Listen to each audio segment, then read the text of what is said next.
What's up everyone, arCtiC here, bringing you guys the second video for my Razer Academy content. Last week we talked about creating a team, whether that be for Major League Gaming, game battles, ranked games, whatever you guys play, whatever's your thing. And today we're going to be talking about building teamwork. So some of the things that, I personally did and that you guys can do to build teamwork, and that's what we're going to be talking about. So the very first thing, guys, is that you want to establish a goal. It could be, if you're the team captain, it could be your vision.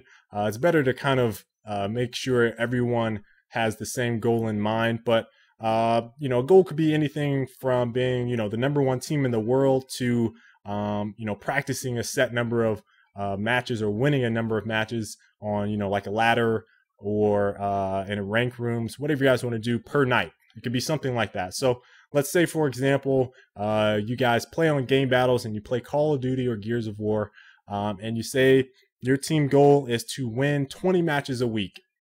So once you guys establish that goal, there's like things that you need to do afterwards to kind of make that goal, attainable. So some of the things that you guys might do after that is have a set schedule, or set the number of days that you're going to practice in a week. So let's say you guys, practice 5 days a week, and you guys have off Saturday and Sunday. You guys don't really play those days, or whatever days you would choose.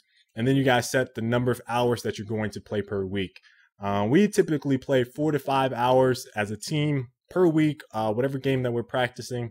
There's usually a little bit of crunch time on the weekends if we're picking up a new game. But that's typically our range, 4 to 5 hours. That fits pretty well with everyone's schedule. But some people can play longer, some people can't play as long. But it's very important to establish, like a routine practice schedule so that you guys can get going. And we also talked about establishing roles in last week's video. But to kind of rehash that, certain games have certain types of players, and whether it be PC or console. You can kind of get a feel for what type of player you are or what type of player your teammates are to kind of fit them into roles, whether that be, support, maybe they make strategies, maybe they are a slayer, if they play, like a Dota, maybe they are a jungler, or they pick a character that's support or healer, whatever the case may be. That's a very important part of building teamwork. You guys need to establish roles. I'm going to kind of keep rehashing that here in more videos to come. And then building trust.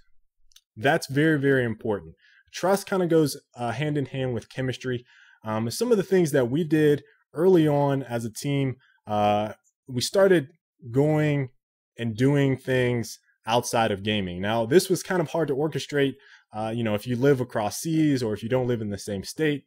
But if you're a local team, it's really crucial to do things outside of just gaming. So, hang out, go to the movies, I don't know, whatever you guys want to do, just talk about things that aren't related to gaming, hang out, go grab something to eat, whatever you guys want to do. That's very important. Now, if you don't have that option, if you play with teammates that are overseas, maybe you guys you become Facebook friends, or maybe you guys follow each other on Twitter to kind of see what other things that the person is interested in. Maybe you might find out that they like a certain movie. Whatever it is, you kind of build bonds with each other over the course of time as you play more with your teammates. And it's very important to talk about things outside of gaming. It's very good to get, that kind of feel where you can, talk to that person because you're spending a lot of time with them. So it's good to build up some type of conversation outside of just gaming when you have teammates. It makes the chemistry and flow a lot better. Now, other things you can do if you are like into very serious competitive gaming and maybe you're going to an event, it's important to boot camp prior to an event. So boot camping is essentially like you set up at a LAN. Maybe you fly to one of the other guys' houses, everyone goes there, and you guys boot camp for a week, practicing against each other, landing at LAN centers or going to a specific tournament for a weekend or a week. That's also very important for the high-end competitive play. And that's pretty much it as far as, establishing trust. A lot of that comes with time. It's very important to, give it a chance, to kind of develop and blossom, and not be so quick to, get upset with each other as you're going through the development process. Now, the last bit is giving credit and criticism. It's very important to be able to, correct your teammates if you feel like they're doing something wrong, or if they feel like you're doing something wrong, being able to handle that criticism. So you got to find ways to be constructive with criticism. You don't want to be destructive. You don't want to make your teammates feel, like trash or whatever. You don't want to do that. So it's very important to kind of start learning how to talk to people and be able to give them criticism without offending them. Things that we kind of did was, we'd play a match. Let's say we lost a match. And at the end of the scrimmage, we don't talk about things in game. We don't say, hey, you need to work on that, or you need to do this, you need to do that. We kind of remember it, right? Jot it down, maybe, perhaps. And then at the end of the scrimmage, when it's all said and done, at the end of the night, when you guys are done practicing, kind of talk about some of the things that happened during the matches. So it's very important to do it later, because in the heat of the moment, sometimes you might snap, sometimes you might be a little angry or edgy, but after it's all said and done, it's a lot easier to go back and say, well, what did we do wrong? How can we improve?